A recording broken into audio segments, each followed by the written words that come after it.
Great. All right, so being a teacher, this is weird for me now, but I guess I can't be seen kind of stand up, so. So the first couple of takeaways, and I hope you get by the end. One is this is a completely team effort. There's gonna be a lot of players that are involved in as-built. There's a lot of minutia involved in as-built.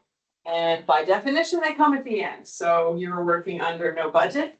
You're working under clients that want things finished, wrapped up, done. Same with contractors because they want to get paid. So it's low stress in the sense that hopefully you're not doing any designing, you're sort of just doing paperwork. But it's high stress because everybody wants it done and as cheaply as possible. So those are things you're going to see kind of as we start going through this.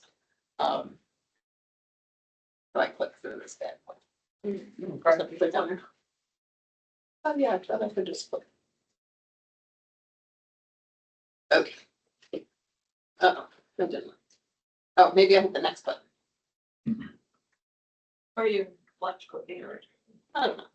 I tried it. Just the arrow. It's the. This guy? Okay. So the team involved is everyone from pretty much all our departments. The survey department clearly is our is our eyes in the field, are our eyes in the field. The engineering department is doing and taking that information and analyzing it and producing the final end product that gets sent to the county or whatever jurisdiction you are doing as-built for. The LA department now is usually involved because of micro bioretentions or bioretentions or anything that has to be planted that's a part of the stormwater feature. In the old days, we were just doing big ponds. They really weren't because they weren't doing any plantings. We were planting grass and that was about it. Now it's gotten more complicated, so they are actually involved in the as-built process. And then there's a lot of outside organizations. That could be the client, that could be the contractors who are constructing things, that could be geotechnical firms that are doing on-site inspections for us. It could be outside proprietary organizations, the Filterra people, the jellyfish people. So there's a lot of moving parts and components, and they all play a role for us to finally get to a submitted product. Okay, your mouth's just not like. That'll work. I can do that. So starting at the very beginning, before an as-built is actually being put together, we, DMW, usually send out a memo to the client, or the contractor, or whomever is going to be sort of fielding the whole process.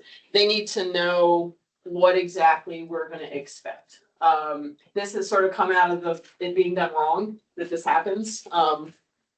Sometimes it used to be that they would ask us for a little more guidance.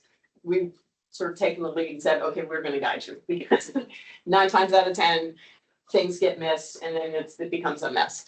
So we usually are telling them what needs to be documented and when. So this process isn't just at the very end, it's also as things are being put in the ground or the ground being taken out. We need certain documentations, and it's not just for us, the county requires it or the jurisdiction requires it. So these are things you need to sort of know ahead of time as you're preparing to get to the construction phase. So we usually want to tell them exactly what we want them to look for or what we need them to tell us. These are things the survey crew, especially when Todd gets the phone call, hey, we're done this. Do you need your surveyors out here? Or, hey, we're done this. Oh, we moved on to the next piece. That becomes a problem. So we need to be a little proactive. There's usually an inspection person. That could either be us, which we've done a lot. Waters Landing, we seem like we were out there all the time. You could ask Paul. Or a lot of times it can be the geotechnical engineer, because they're usually on site for bigger projects doing other testing. So it's kind of silly for everybody to be out there doing the same thing. But Sometimes the client prefers us to do it. Usually we actually prefer us to do it, but it can be a headache. For an example, we did not do it on Port Covington because literally we might as well just moved an office down there to be there because it was just a constant daily activity for 129 facilities. So they actually had a different firm that just did those types of inspections on site to relieve us of having to be there. But I got a question. Yeah. You mean you guys could inspect your own design? so we have to go out, we confirm that they have all the pipes in right, that they have the perforations right, that they put the materials to the right depth or the right type of material. So yeah, we have I to, mean, I was just thinking, 'cause it seemed like a conflict of interest in that. That's all I was asking for. I mean, I understand the inspection process. I just don't flip do your own design stuff. I ain't knew that. oh yeah. We can. So once you have sort of the groundwork set up, now you need to start pulling together your materials. So always check what your current checklist requirements are with your jurisdiction. You want a copy of your approved report. You want a copy of your approved drawings. That would be the last. Sometimes there are revisions along the way, so be sure you're getting the right ones. This is kind of critical. As Kelsey will know, we want things scanned. You need documentation of the whole thing. Sometimes we'll scan things only say the cover that says approved, knowing that there's the rest of it somewhere else. We just need to know we can get that whole thing, or you can get them from the county. You can make that request. But sometimes we've done as-built that on theirs. So we need to get the documentation either from the client or from the county. During the inspection process, records should be kept, whether it's us doing the inspecting and keeping the records or the geotechnical firm. So we need to get them to get us the documentation. It's a county requirement. At least most of this I can say is Baltimore County. Other jurisdictions, not so much. Like all the stuff we had for Port Covington, which would fill up a very large book. We didn't have to submit to the city. We kept it. We have it on digital file, but some of this is more geared to Baltimore County than others. Material tickets, what did they put in the ground? Again, the contractor should be giving that to someone or should be keeping it for records. And I have had reviewers in the past say, I need to know what gauge that wire net fencing was, because I don't believe it's what you said it was supposed to be. And so they can, you don't want to irritate your reviewers because sometimes they'll come back with crazy stuff like that. If the contractor takes construction photos at the time, they're not technically required. It's easier for us to confirm stuff. So if they have them, get them. Sometimes the contractors will send them to you directly. They did that on water signing, especially if there were issues, they'll send stuff to us. Something new with Baltimore County, well, the tax account number's never been new. But now they really want us to start putting the stormwater permit number, the EA number, all of that on the front of the report and on the front of the stormwater drawings. So hopefully all that's in our permits file. So you should be able to find all that type of information. The tax account number, you have to go into real property and find it, and that can become somewhat complicated to figure out which one it is. So that's the pieces and components. Question. Yeah, Frederick has a question. What's Just an to remind you EA of certain number? things. So a lot of times this whole approval process gets a little bit lost, especially for the reports. We're really good about scanning and calling out the approved drawings and documents because they come in separate. They don't necessarily come in at the same time. It's very helpful if you find, once you have your approved drawings and you save it in a nice little approved folder, find the matching report scan that went with it. Because they will come in at different times. There's no Mylar of a report. You usually have something that says approved by the jurisdiction on it. We save that and then we forget which folder it's in. So it's just a good sort of last final cleanup to make sure you have them together, because later it's a headache if you can't find it. At least in the approved folder, if you want to go, there you go. If you want to go the extra mile, put it in the actual as-built folder since it's already set up in their system. That's obviously that's gonna be easiest to find, but at minimum. We've had projects where things never got scanned properly, and then it gets really hard to go back and figure out which of our folders, paper folders it might be in, and sometimes the county has a copy, we can get it, sometimes they can't. So the more we can help ourselves, because literally some of these things can sit for 10 years before they get to as-built, and then it's a real nightmare if things get archived, if things just disappear. So help yourself out, help others. Daphne asks, what is an EA number? Oh, that's the environmental agreement. Again, it's, that one's more specific to Baltimore County, when you're doing, in the development process, it's where your bonds are being attached. And that's usually what they're looking for, because they are looking in their system to see what monies need to come back. So that should be in the approved permit section. Okay, yeah, we have something similar. Thank you, just now Assistant. It was called EA. So now you got all your paperwork sort of in a row or getting there. The next thing you need clearly is to get the actual information. So this is where you begin working with your team, which is surveys. We have an official request form that's on the intranet. It's up there to the side. You're basically telling them what you need, if there's special information that you need, how you want the final product to look. If you want photos, include that here. If you want specific photos, be as specific as possible. Dave and I kind of talked about this. Marking up drawings is a very good step for them. It's something they can then take out in the field.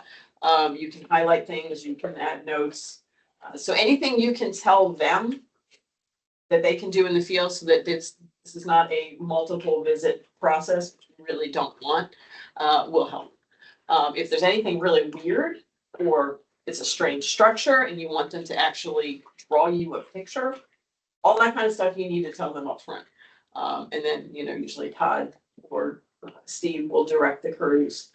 So the less questions they get back and the clearer it is, the better. And the more you explain to them, the better, the more likely you're gonna get what you want when you're done.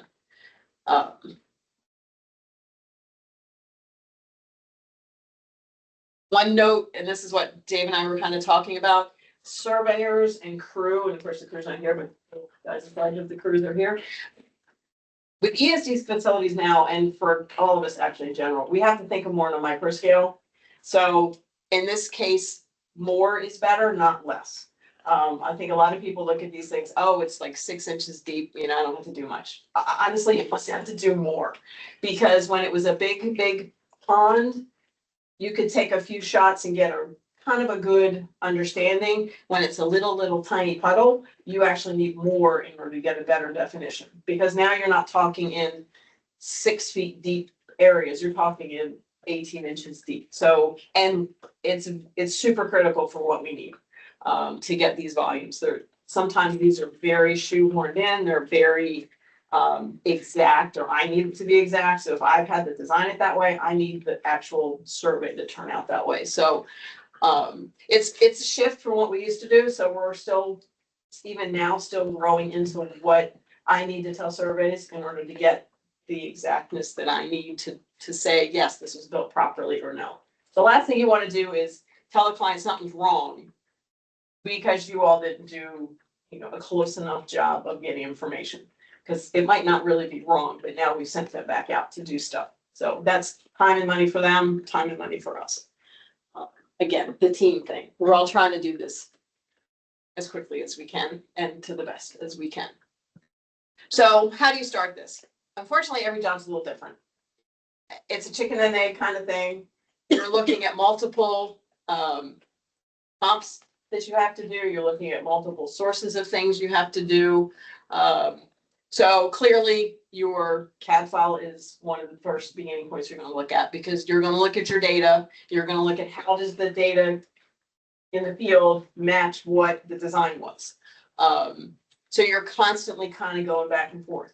You're going to take all that information and you're going to go to all of your pieces of documentation in your report, which is why the report's important. Don't do more than you need to do, but you need to know what the design was based on. I've done a few other firm analysis, like way down, a long time ago, and they give me the drawings. Well, the drawings don't necessarily tell me what the comps were that created them. So now I either have to decide, I got a lot of work to do to make sure I can say this works. Or if I had the computations, I can say, oh, okay, I just need to do what they did. And then get to a degree of completeness and accuracy. You're also looking at the approved drawings, because you're gonna have to identify on those, what were these inverts, what were these lengths, what were these materials? So they all kind of interplay. So I can't really say, hey, just get your report, do that first. Hey, go get your drawings and do that first. They kind of all happen a little bit together. Are you starting to see how this is really complicated now? When you're analyzing your survey data, usually what you see on the screen here, this is an example of one facility, Waters Landing. It's near and dear to my heart. We took a lot of our time. This is what surveys will give us with all of their information, all of our, wishes and wants. You need to, usually what the best procedure would be to take the link that Todd will, or Steve will give you, copy that file into our Trans-In, because as things evolve, if more data is added, they're updating their file, so now the file is different from what it was before. And sometimes you want to refer back. A lot of times will make a working copy, because you also, their stuff is read-only. Sometimes you want to get in there and do some things. So I tend to save a working copy anyway, but it's also good practice, which Christy usually reminds us, I always forget, to put it in the Trans-In, just so we have a chain. You need to review what they've given you for accuracy and for completeness. Sometimes things get missed. Sometimes things are a little unclear. I need sometimes to follow up either with the crew or with Todd and Steve, because something either doesn't look right to me, or I feel like I need more information and it wasn't translated properly from the crew. For CAD stuff, I make either a working layer in a working folder or in a copy somewhere, because I get areas of things, which I'll talk about a little more. And if there's a really strange elevation, please ask Todd to verify that they didn't transpose numbers or something. Don't assume it was built 10 feet off or 5 feet off or whatever it was. Yeah, or it's like a shot on top of a clean and got used to create topo that maybe shouldn't have. Had that happen once with this firm that wasn't the one that I worked for, and they had just taken all their points and started making contours. I'm like, what is going on? This does not look right. And then I realized that's what they did. They took above ground shots to create topo, which will give you something really strange. So now you want to really start to get into your facility design and your whole site design. You're looking for acceptable parameters. Sometimes that's going to be a little nebulous, but everything doesn't have to necessarily be dead on, but it has to be pretty darn close and to a reasonable degree, depending on what you're trying to get. The county does a 10th sort of plus minus with things. It's a little hazy though with stormwater ESD facilities, because a 10th could be a lot.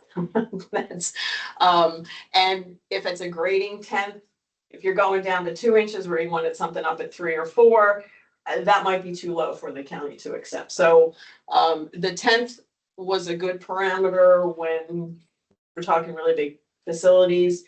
You just need to make some judgments when you're doing things that, every square foot counts, every, inch counts.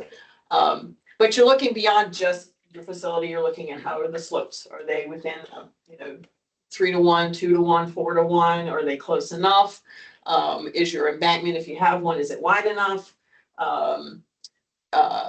If you have an access ramp, is that drivable? Did they do that too steep? So you're looking beyond just structures, but with structures, you're also looking at what was the top, what was the invert, what were the openings? Did they forget an opening? Does it have a trash rack? Was it supposed to have a cap? Are these things missing?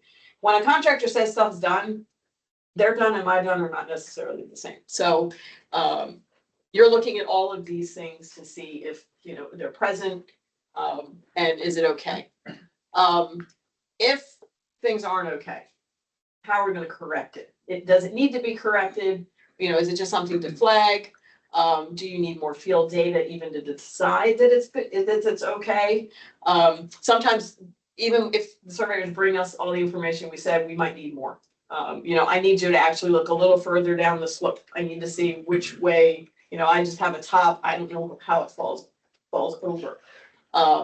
So sometimes it's just a matter of, you know, you're out there with a rod and a measure, and it looks like it's enough, but it might not be for what we need.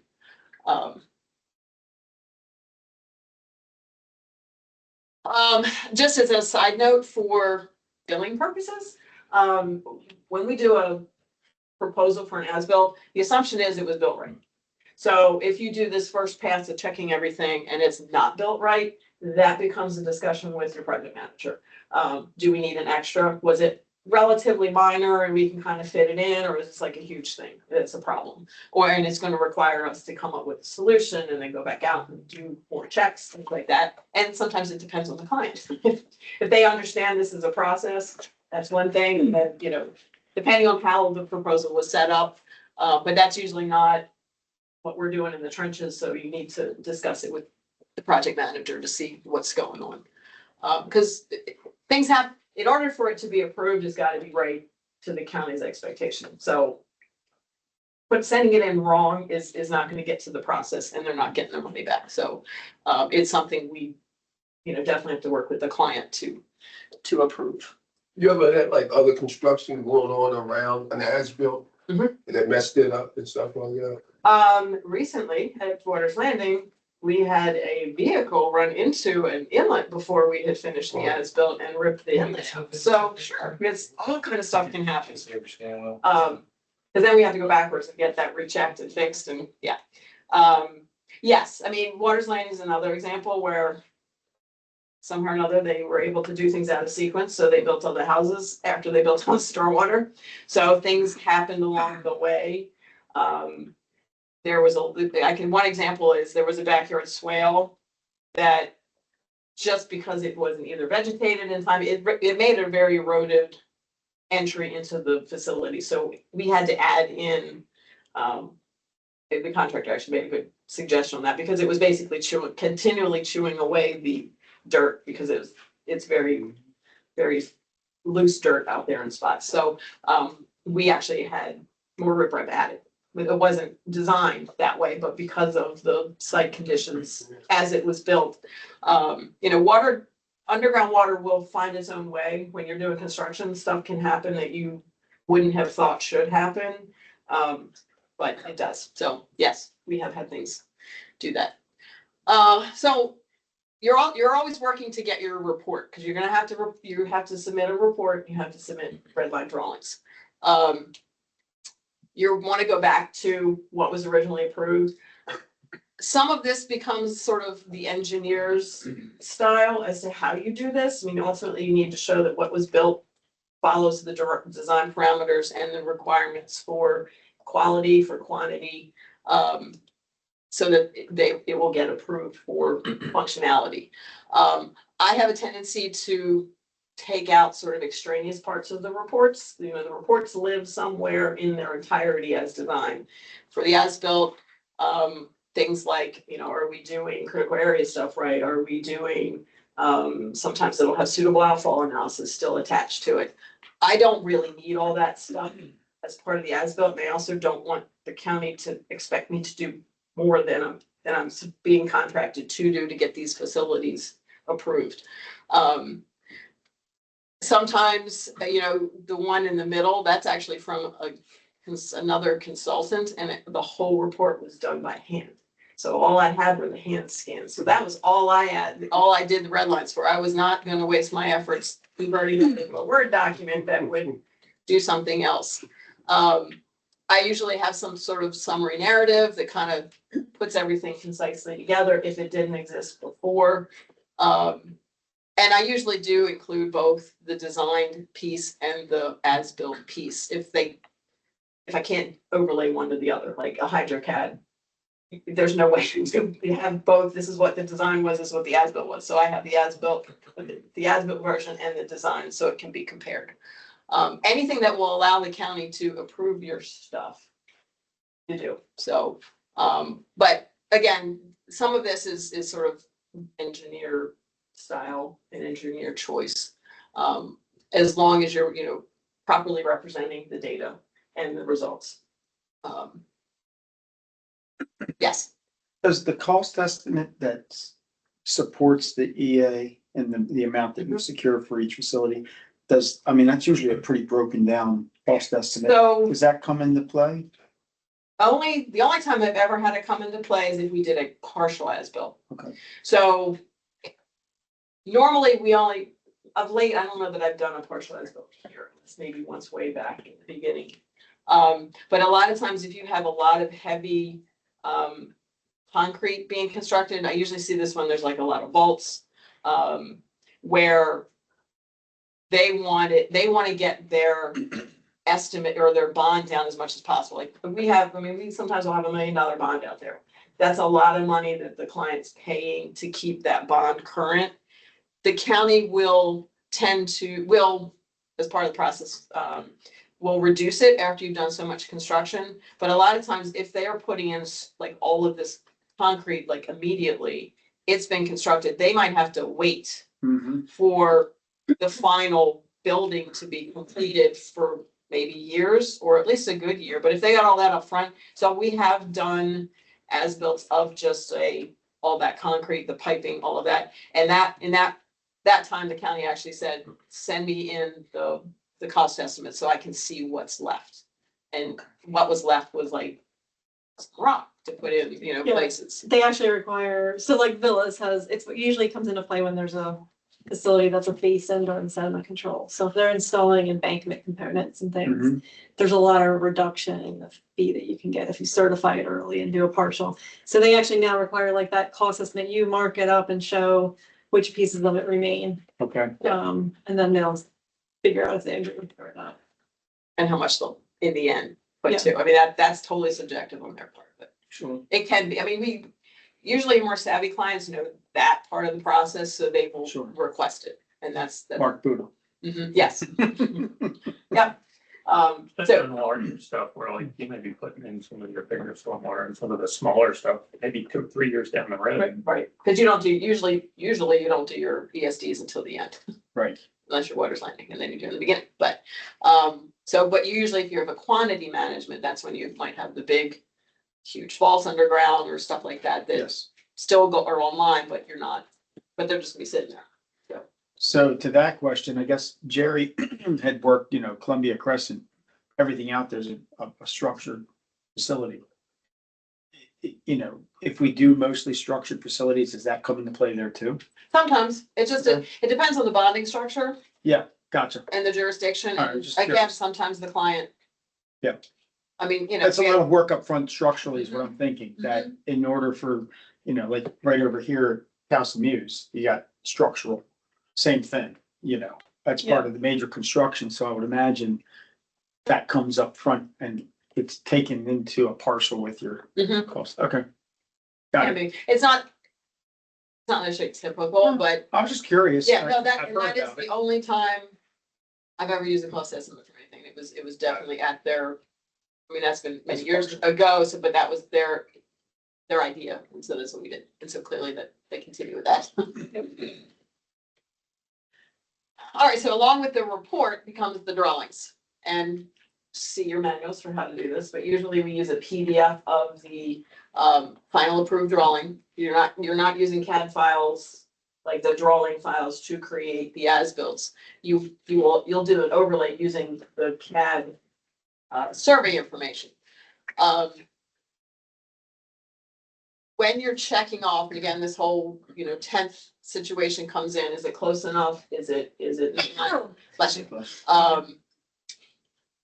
You are only checking off what can be seen or has been confirmed during construction by someone. Just because it's on the plan doesn't mean it gets check mark. Anything you check mark, you're saying I can source this somehow, somewhere. Do not check off stuff you don't know is there. If someone came back to say, hey, you check this, I'm like, I see it. Someone else may have, but I didn't. So this is where this team comes in. You know, most of us might be doing all the grunt work for Christy, but she's gonna do the signing. She needs to feel comfortable that we are giving her something that is not gonna put her seal in jeopardy. I mean, these are all licensed, sealed drawings in the end, so be aware of that. And you know, you can't fudge something just because you want a check mark next to it. I have had reviewers come back and say, hey, you didn't check all these things off. I'm like, oh my God, I checked off everything but like 2 things. Fine. But just be aware.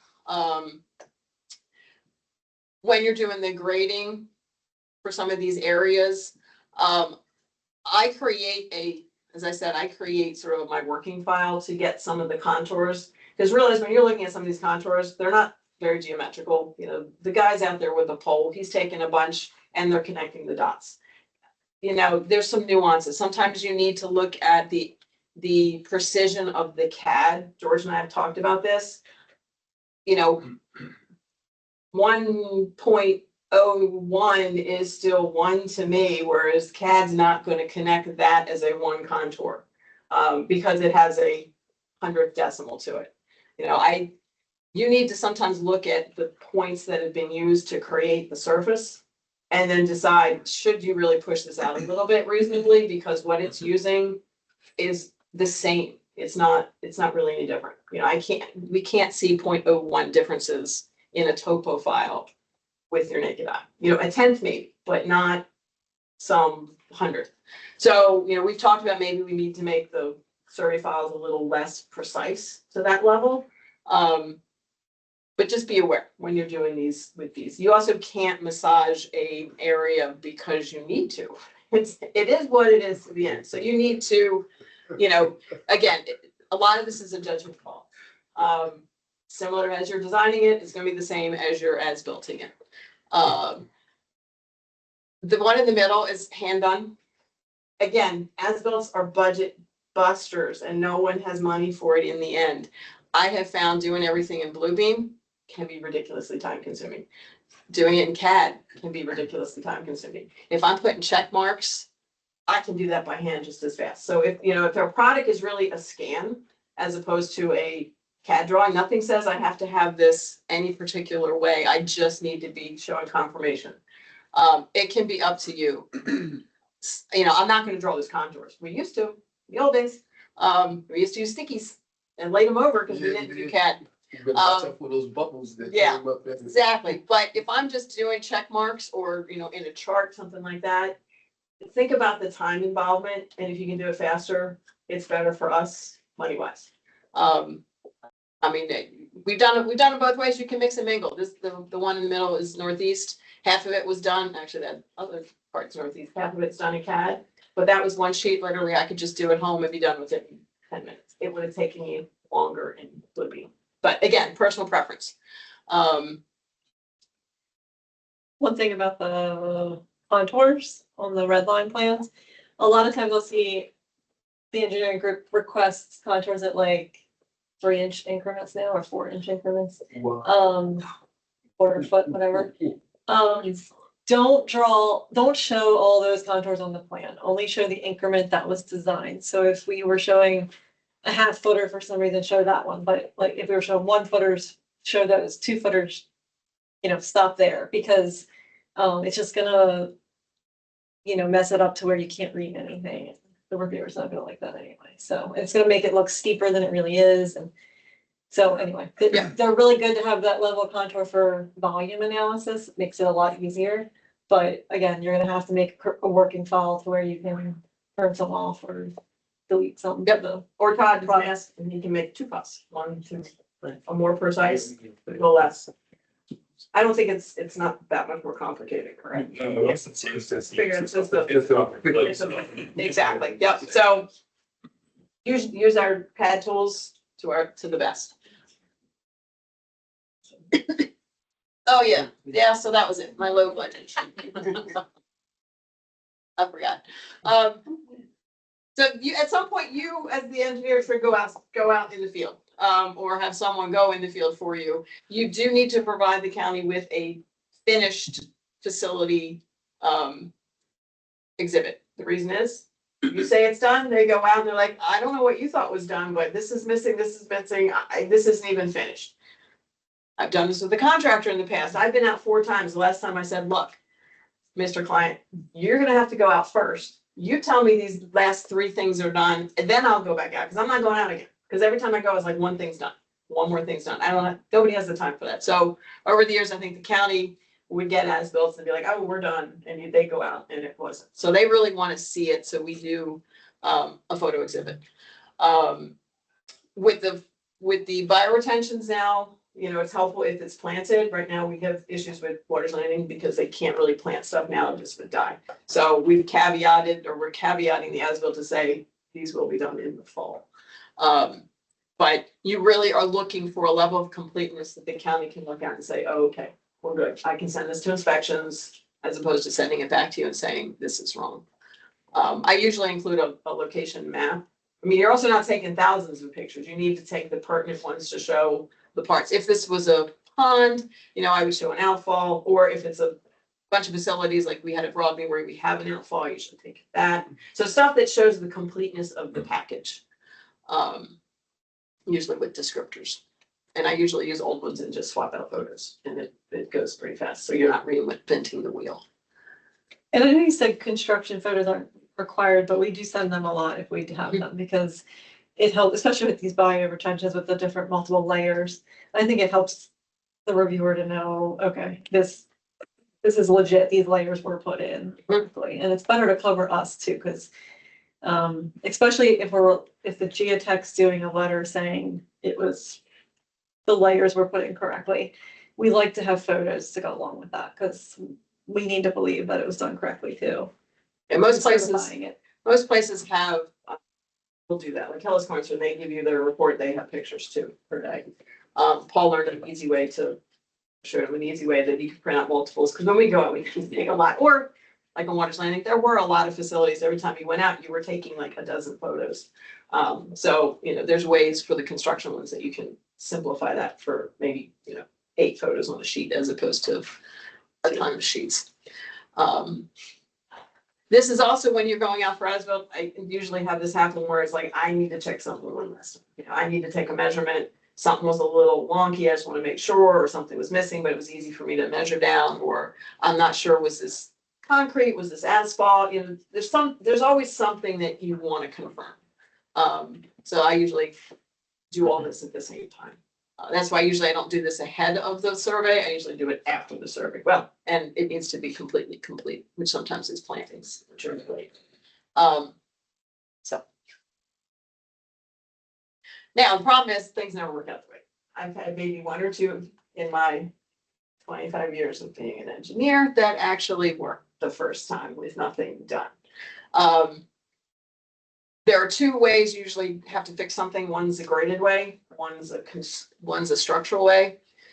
Graded ways are good if the contractors are still mobilized. So if they're still on the site and they can get out there and move dirt and things aren't really wrapped up and pretty and finished, that's fine.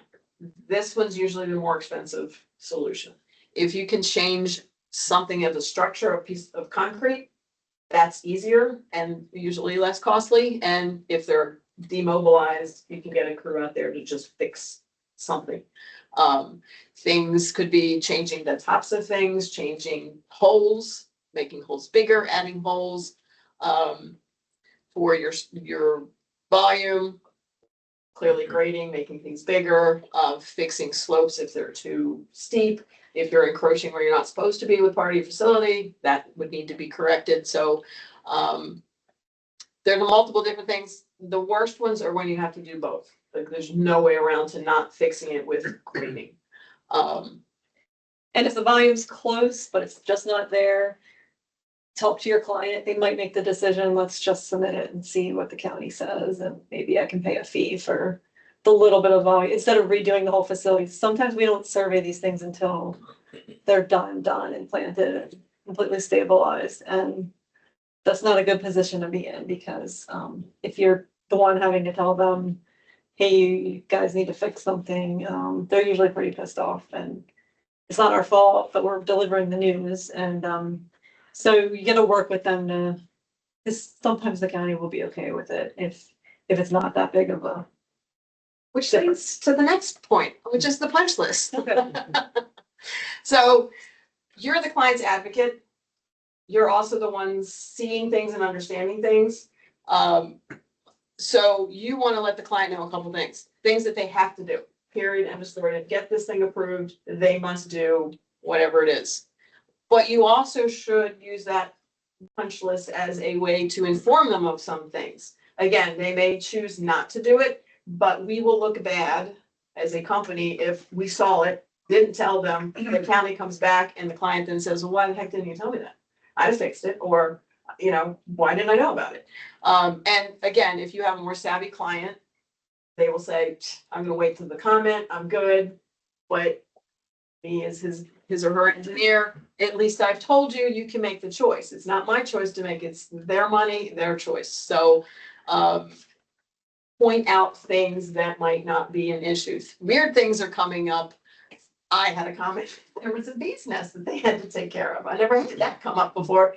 I didn't see it, the county saw it, but they're looking for different things. You know, animal burrows, erosion, invasive plants, they'll sometimes come up with, more so when we had ponds than necessarily the microbiomes. But things that you have to get done, like if I can't submit if it doesn't function, so you have to go out and either fix the grading or fix the structure. If things are broken or missing, that kind of thing that I know is a dead stop, won't get approved, they gotta fix. So, you know, just keep that in mind. When that's another reason why you go out there, you see stuff. It's, you know, you see it, you say it, you know, you have to let them know. They're paying you and they are the one holding all the money. So, you wanna, you know, be doing things in their best interest as well. Yes, Ratul. The slopes that would be considered reasonable parameters, what are you referring to there between? If a one-to-one 3 to 1 slope in general is a no-go. I mean, yeah, I mean, again, if you're at a water's landing where it's, you know, the depth this deep, you might not see it so much. We have right now a lot that are more like 2 to 1. They're supposed to be 3 to 1, but nobody's walking them. You know, that's when we're throwing to the county to see, are they really gonna require it? Some of them we couldn't fix because of the way the building were set. I mean, the slopes became the slopes, so, but I've seen the bigger ponds at a 1-to-1 slope, you can't walk down those, you can't mow down those, you know, they're hazardous. They're also erosion issues, which is more what the county's gonna point out, because, you know, enough time goes by, that's really steep, the water just continues, especially if it's on an embankment, you don't wanna give an embankment more ways to fail. There are also maximum, some facilities, most facilities, 3 to 1 is max. Right. So you have to point out to the client, even if there's a small area, a lot of times it's like, most of it's 3 to 1, and then there's a little area where they missed it, and it's 2.5 or 2 to 1. We just like to point that out to cover us a little bit, I mean, but at the end of the day, the inspector's probably not gonna. If it's well vegetated, a lot of times it comes up when there's a lot of erosion or bare spots, they notice stuff more, but if it's well vegetated and it's clearly stable, yeah. And again, and then it comes back to, again, the surveys. If I only had a survey shot every, you know, 20 feet, how does that, you know, how does that really work in, you know, CAD's model? Maybe it just didn't have enough information, it might be better, but, it's just, again, the more we point out, we just need to decide what's really super critical. So if there were problems, basically it's rinse and repeat. You do all your steps backwards again. You let the client know. So this picture is actually of an exhibit for a punch list. This was out at Waters Landing again, where the gabion just went in wonky. So I needed it raised so that it was straight, because the low corners were too low. Like if they were okay and the middle was too high, it would be all right. But the ponding just was not even. And it was just how they built it or how it settled. You know, sometimes it's just what's underlying it. So, you know, we usually send out some type of exhibit. We would then do the same thing with surveys and say, hey, and we have to do that out here. We need you to go resurvey this. Here's the limits. Here's what I need. And then you take that information back. You put it back into all your comps wherever it's needed. You put it back into your red lines, and bring everything up to complete again. Hopefully you don't have to do it more than once. Sometimes it varies. So ultimately you want to get this out of here. So in Baltimore County, as an example, this is a first run submittal. You have your report, you got your red lines, you got your photo exhibit. Data sheets are something that you have to submit for, basically they're spreadsheets that things have been properly documented for the state. Usually it's a part of your report. However, if it's old, sometimes you have to create them because they weren't required 10, 15 years ago. Unfortunately, they're really labor intensive. So if you have to recreate them, it's a problem. Material reviews, whoever was your inspector, their reports and photographs. And the last one I think is probably going to evolve, but they've been putting the proposed drainage area lines in their system so it appears on the maps. They've wanted it on CD, even though now the reviewers are saying, well, I don't even have a computer that does that. So I'm assuming eventually the data services department will go to submit your CAD or something, like digital, like through email as opposed to a CD. So PAI yeah, they already have that. Okay. So it's like a Dropbox. got it. So I haven't hit one of those yet, but they definitely wanted that proposed lines, which also becomes a problem if we're doing someone else's design work, because I don't have a CAD. Now, what do you want to do? Digitize it in, trace it. So we've argued this one that maybe the county needs to ask for this earlier in the process, not at the as-built time. I think they feel like things might change, but there've been really few, if no, projects I've ever gone back and like as-built drainage lines, because I'm not as-builting the whole process. Yeah, that hasn't been a requirement to date. No, don't. I honestly- I will say there was one project where I did the as-built in Honeygo, and clearly the design engineer pissed off the reviewer, and he got the as-built, and he made me go out and confirm that every downspout went the direction the design engineer said, because they were all supposed to go bypass in the backyard, and I guess the review or the design engineer said, oh, no, Mr. Reviewer, if you approve this, I will guarantee you that all of these are going that way. So I had to go out and check everyone to show that they were going the right way.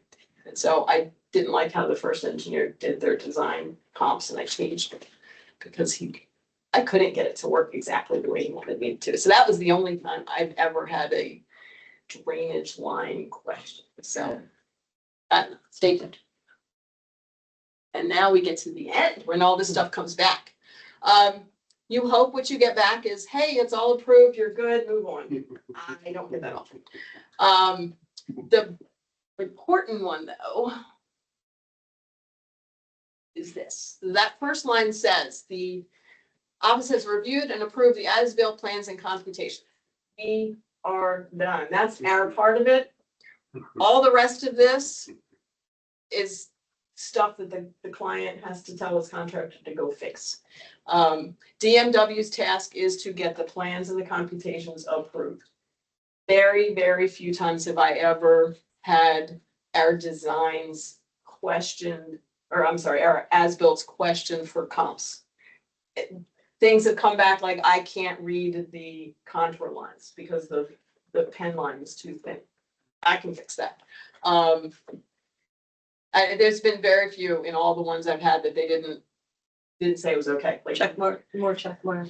Yeah, I have had a check mark, like you didn't do something like this, but functionality wise, like they haven't said, I'm sorry, your level of management's poor, we've been able to get all that to work. But this stops now because it goes to the client. The client has to address the laundry list of items to fix, whether it's burrow holes, whether it's bare spots, whether it's vegetation mission, whether it's too much sedimentation in the riprap or weeds in the riprap.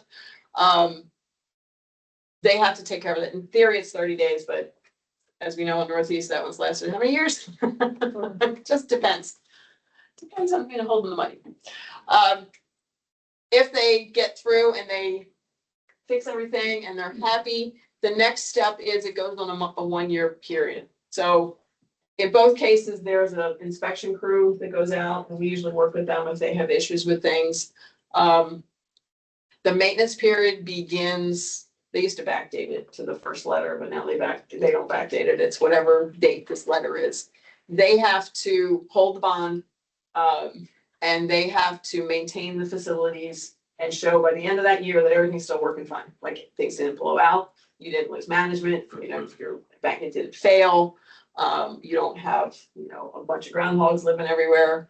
But they'll usually also reduce the bond. So it depends on how big the bond was.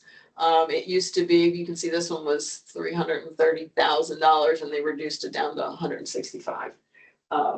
It used to be about 20%, now it's closer to 50. It kind of just depends on the level of content. Like if it's a lot of concrete, sometimes they'll keep more. If it's just a bunch of, I don't know, grading, they might not. So that's a good one to know and see. And they used to not be so good about remembering, to come back in a year. They've gotten a little better about that because the client used to want us to go back and check with them. One thing to be sure is if you do get these handed to you from Amanda, just double check what the address is. It's in their database, and sometimes their database like goes back like to the wrong client or to an old address. So if you need to forward it to your client, just be aware to make sure they get it. They should be getting it in the mail, and you know, we're just a CC, but I've had it where they didn't get it. And you know, usually you've been in contact with them because they've been wanting this process, and then you just send an email with it attached, and it's just good client relations. And that issue with Greenberg Gibbons on Valley, because they moved offices. Yeah. So, and the county won't know it. I've had some that are just really, really weird. So what you hope is after your year, they go out and they're like, hey, it's all good. Nothing else needs to be done. No fishing need to be pulled out of the pond, which I had one time, which was crazy. So now it'll go into its normal cycle, which is actually a 3-year cycle, but it's out of it. Now it's completely on the client. There does need to be an engineer certification, which is not the as-built certification. This is the one that says all of the easements are where they're supposed to be. Your grading's not encroaching on the adjacent lot. You know, your fence is not on the adjacent lot. Had that one happen one time. So that's a completely different certification process. You're looking back at your development plans, your final development plans, your plats, and you're making sure that all gets done right. They also have a deed that has to be declared by the lawyer before they can get off of this maintenance period. And that's something that can take a couple months. So sometimes you gotta remind them that this has to happen because they will expire after a certain amount of time. They gotta do it all over again. If all of that is recorded and everything's submitted, then they get the money back. Now they get all their money back and it just goes on a standard cycle. And I don't know what the county has to hold over their head at that point, but up till this point, that bond has been sitting there.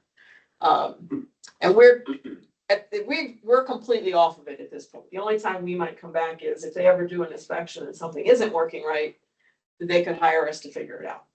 I had one where it was a duck pond. It was full of water. Like, you gotta fix this for us. We can't, get off our as-built. And I said, I look back in old memos that were literally a year prior that said, hey, you need to get rid of the geotextile covering up all your rock on your underdrain.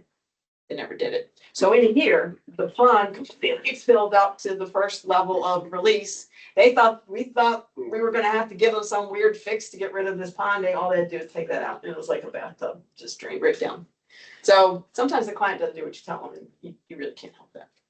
But that was a really easy fix.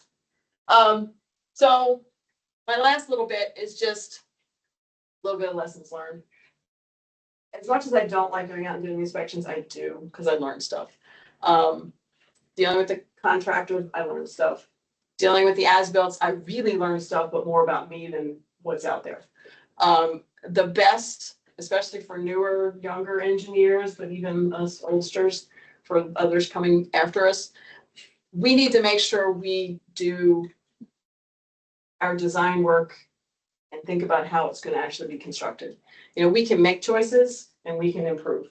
The goal would be whatever we have designed doesn't have questions. It's very clear. We have all the information on our plans.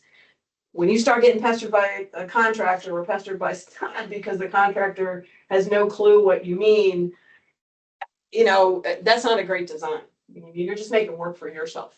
If by as-built, you have problems with what you designed, now you really made yourself, painted into a corner. So, when you get the R5s, when you get the material reviews, all those kinds of things should start percolating into your design to improve. So, that's more of a personal introspective look at things, but as a whole at DMW from CAD to, how we have things set up, if we have bad details, stop reusing them, fix them, never use them again. If they're not being drawn right or called out right, they really do read. I think sometimes we just think it's just, this gotta go in the plan, this gotta go in the plan. We need these specs, we need this. We've had specs that contradict each other, and I'm gonna tell you, I had a guy stand in the field with me and said, no, this is what it is. I said, you're looking at the wrong spec. Look at this spec, and here's your right numbers. He's like, oh. I was like, no, I knew which ones were on there, and I'm not telling you were the wrong ones, and they work. I've also had ones where it's like, oh, yeah, don't use that. You should be using this other chart. Well, the two should match. So for our CAD staff, sometimes we're also hoping for a back check. We can't look at everything. We all, again, team effort. We need to be each other's eyes and ears, but we need to make sure the plans are meaningful and do what they're supposed to do. And the more problems, the problem is with as-builts, don't make the same mistakes twice. The problem with as-builts, this could be a 5-year process. You've already designed 4 years worth of other stuff the same way, and you're already behind the 8 ball, but it doesn't mean you can't change. Some of the latest things that just being out in the field and working with surveys and working with contractors, like we put these Y fittings in and then expect the surveyors to give us an invert of that pipe. If you can tell us how to get a straight line invert from a Y, that would be helpful, because we use that information. Then we're like, well, this is bad. This is wrong. I'm like, well, it's wrong because he just added a curve to it, and that's not a straight line. So, maybe we need to start doing T's with caps at the end. I don't know. I mean, I've seen that done too, and it works just fine. So, again, little design things that we have choices. Make them so it works for all the team members, not just because it's the way we did it. That cat one, I'm telling you, I never thought about it before, but normally when we put those inlets in, we put them in the freaking center of the damn facility. You tell me how that guy would get down that access ramp, and this was just the beginning of the facility, it keeps going. How he would get all the materials at the end if there was an inlet in the way. And I honestly, God, wouldn't have thought about it, except I was standing there watching them thinking, this thing is as wide as that machine. There's no way he could have brought stuff in, and no little man's gonna be walking, all this rock and dirt and things down, by the bucketful. So again, consider how they're gonna build it. Like, can it physically be done? Because if it can't, man, you are making problems as soon as this goes into the ground. To that, I guess a question in that regard is, with maybe the advent of microbiome, they are using mini X's. Instead, back in the day, you had the monster excavator with the 2-yard bucket. Right. That was dispersing the stone from above and beyond, as opposed to. Right. They're in there now. Right. So the accessibility and constructability of it, like you noted, that's changed.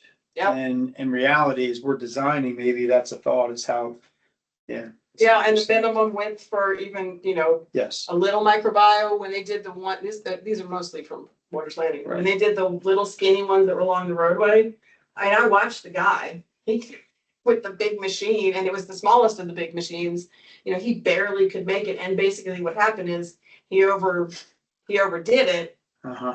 There's houses right next to it. Now you get in that slope problem, because now it's pushed further than it's supposed to. Is it in the easement? Is it not? So again, just, we're all trying to design stuff and do it so that the project works, but we also have to make sure it's going to work at the very end, because that's when the problems start. So it's just little things like when you're out there, these are the kind of things I start thinking about, because I see it, we never would have thought about it before. I just do it one way and you keep doing it until it's a problem. So, And they didn't build those until after the roads were already in. correct.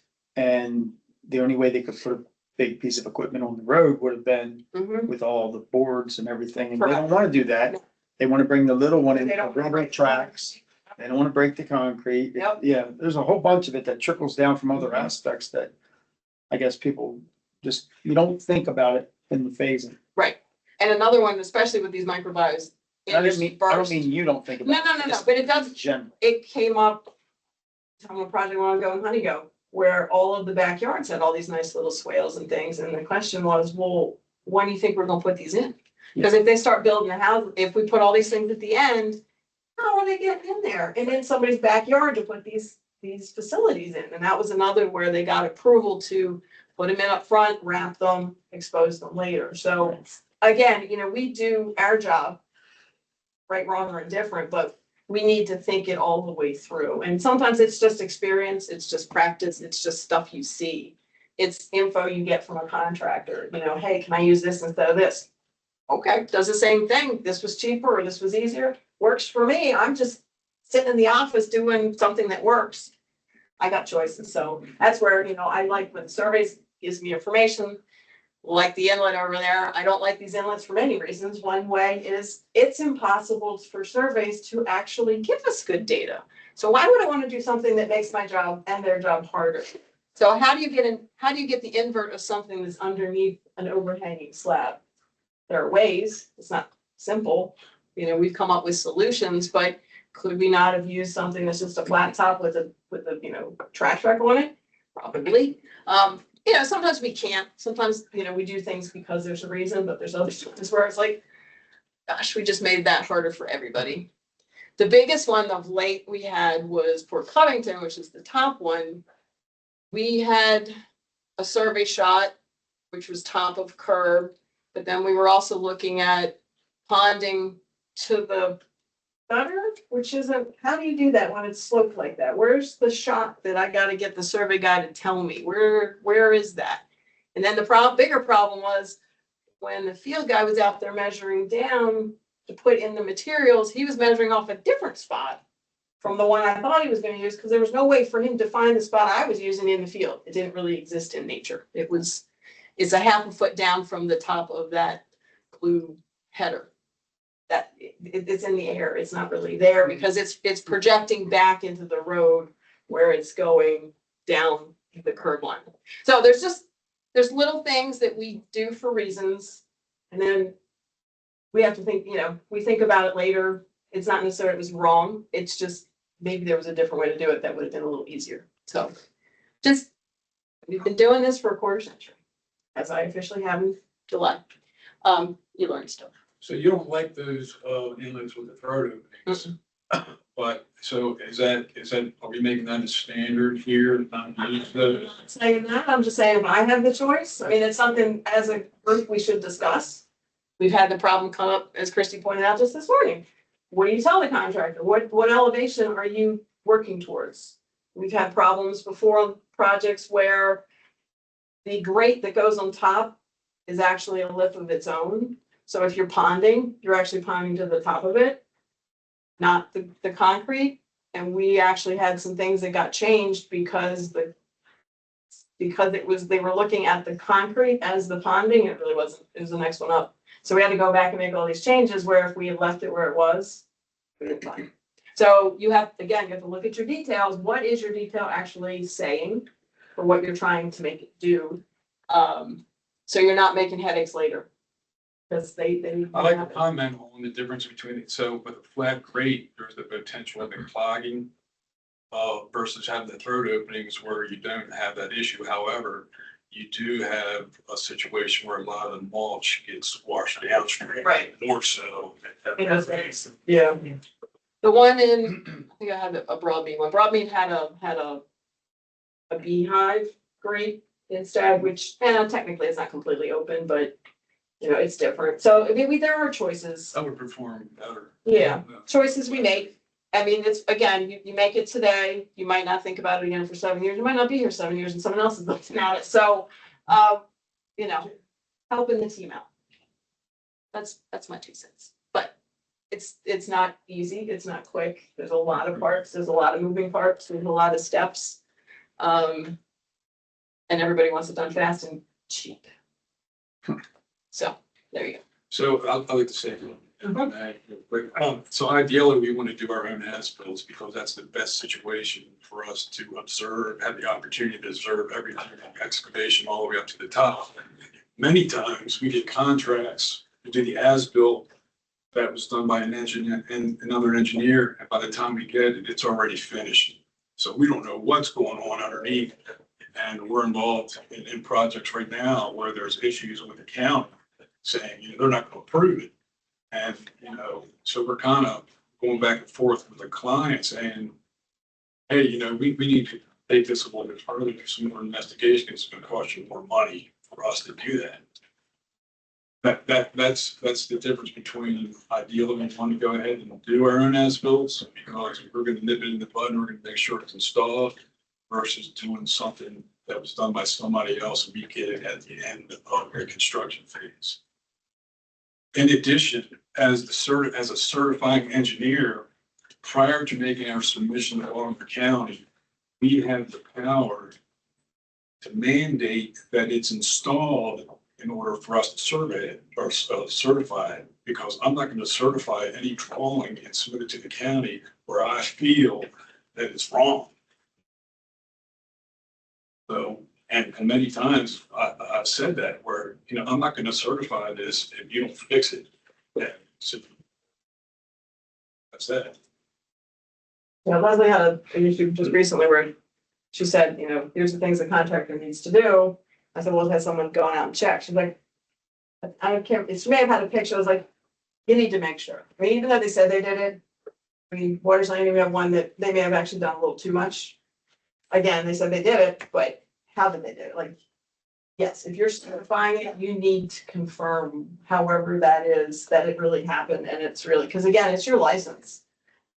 It's meaningful. If I was a Baltimore County reviewer of as-bills and I'm getting something from an engineer who certified this, there's some expectations that need to be taken place by looking at that plan. But of course, people send stuff in sometimes where they kind of like, well, we'll let them comment on it. Well, you just got to make sure that particular comment isn't something that be liable to you as a company. Right. Yeah, our goal as a company should be, we want to make sure our reputation is good. So and you will find as soon as you do one thing, I'm sure when you do one thing wrong or say you did it, she's going to look at everything. They're going to look at everything with fine tooth comb. So yeah, your reputation it's very hard to get to and it's super easy to lose. So you got to keep that in mind too.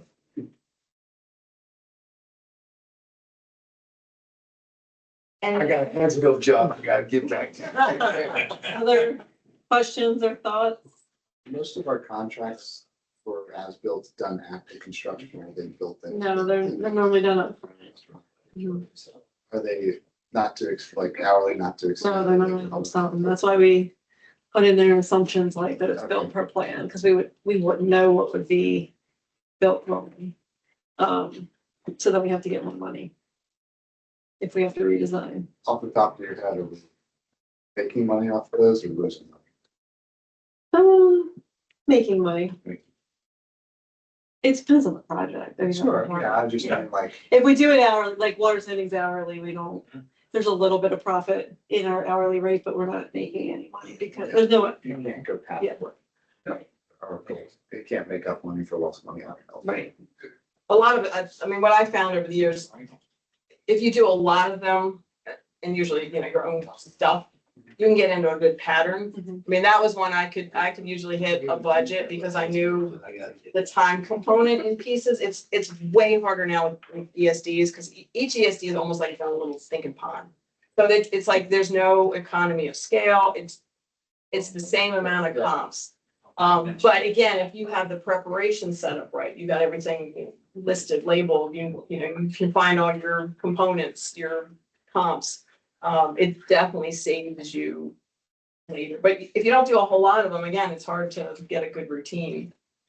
just because it's, lessons learned kind of thing of how to do it faster or whatever. I mean, we are trying to start, saving templates, so like take a photo exhibit and just swap photos out, change some, comments, and you don't have to reinvent the wheel. Just the ideally when you're shooting this bio, for shooting the bottom, that's Okay. like you're go shooting I mean, intermediate layers. oh, you mean for the construction? Usually survey. So, yeah, 'cause I think the experience that I have was sort of a mix. For the surveying, lately, we've been trying to at least get the total excavated bottom, and then the inspection is checking. Yeah, until you get to the top, and then you measure the top. Yes, in the construction sense, yes.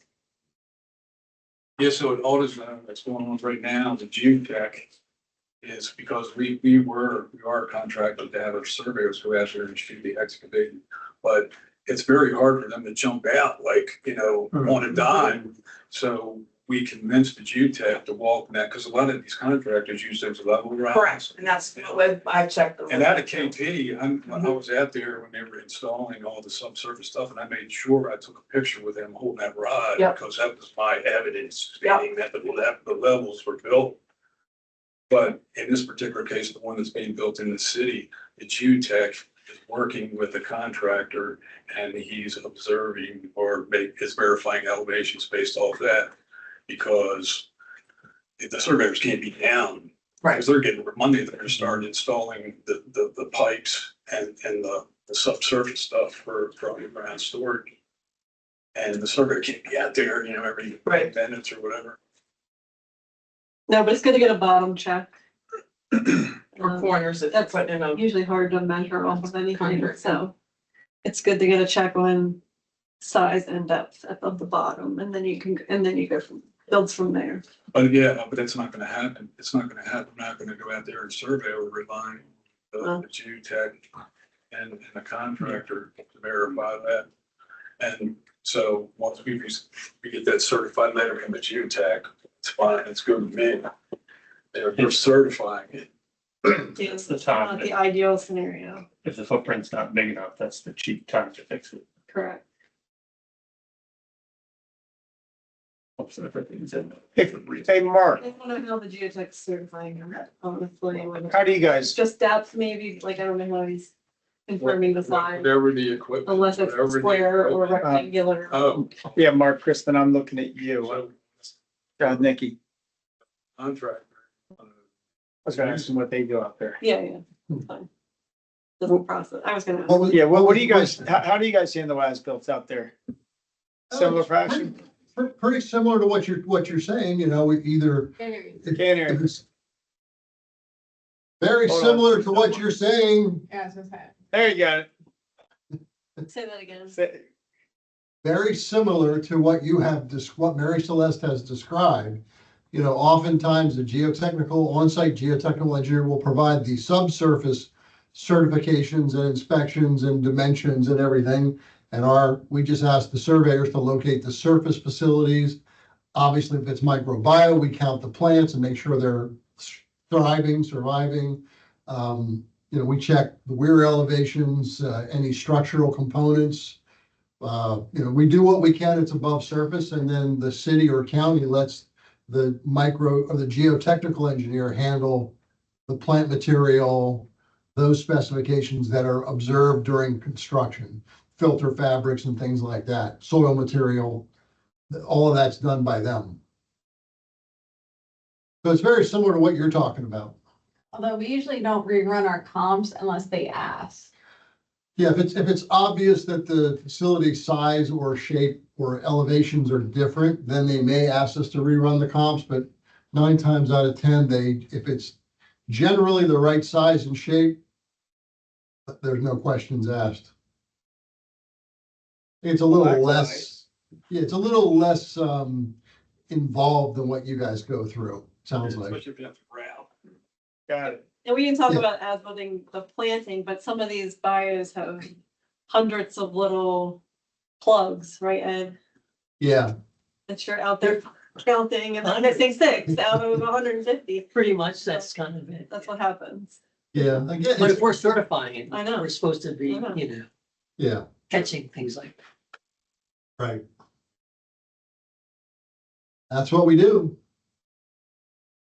Well, thanks, MC. I think you did a very nice job.